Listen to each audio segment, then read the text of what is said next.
as the spear closes in on the main character, will next week finally tell us why?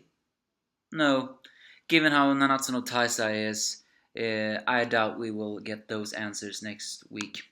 Although there seems to promise that next week we will get some kind of truth in this. In chapter 175, Meliodas broken with only his weapon in his mouth. Everything seems hopeless. Gil Thunder of course wants to save his mentor, but Gil Frost refuses to teleport him, seeing that he will only die, which is true. It's then that Gil Thunder recognizes Gil Frost's ring and apparently is familiar with that ring. Why?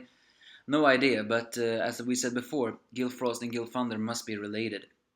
So maybe they're half-brothers, and only he has seen that ring on the ring of his father, maybe? Elsewhere, Fraudrin prepares to kind of finish off Meliodas. Meliodas prays, I guess in his mind, that Dreyfus should wake up inside Fraudrin, but I think Fraudrin just trolls him by saying he cannot, by shedding a tear. So I think Gother, although if now Gother is one of the 10 Commandments, then maybe he really will turn to the bad side. But if anything, I believe the only one who can unleash back Dreyfus is Gother.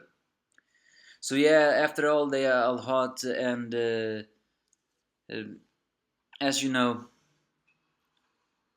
Goloxnia also attacks Meliodas, saying you shouldn't have lied and said for human. Once again, maybe confirmed in the theory that the fairies were not allied with the humans until they wanted to, and that betrayed Gloxnia.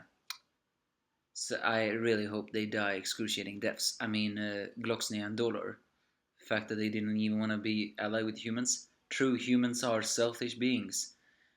But then what are you to then? So, but it turns out that Meliodas took all that damage in order to do a revenge counter. Apparently 30 times stronger than the one he used to finish off the possessed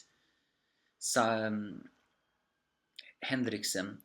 Only Estarossa stops it. With one hand.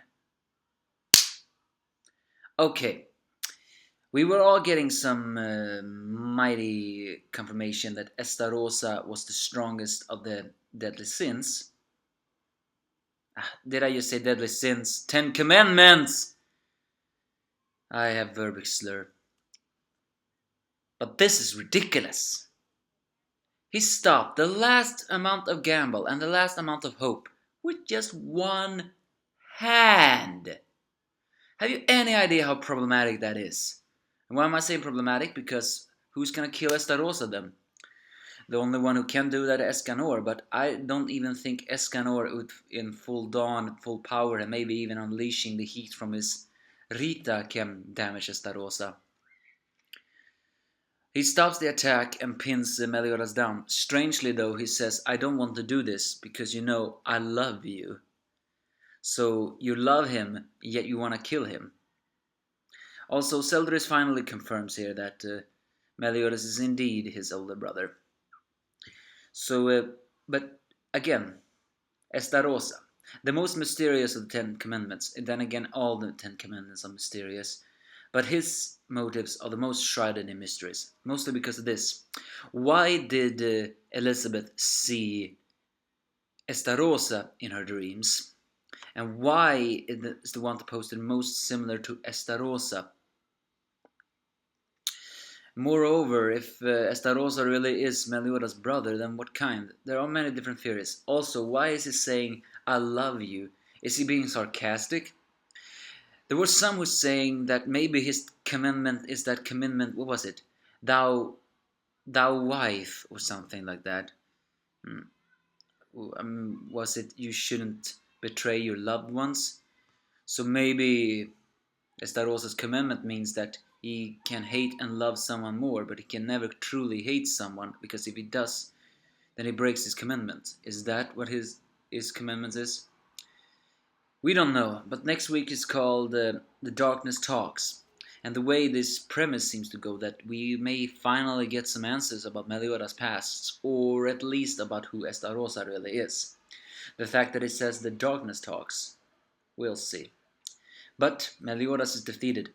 He is being crushed under Estarossa's feet. He cannot be saved now. So what despair awaits us? Hopefully some answers on who finally Meliodas is. Moreover, who Estarossa is. But given how Nanatsu no Taizai is, I don't think so. So give me your thoughts if you have any.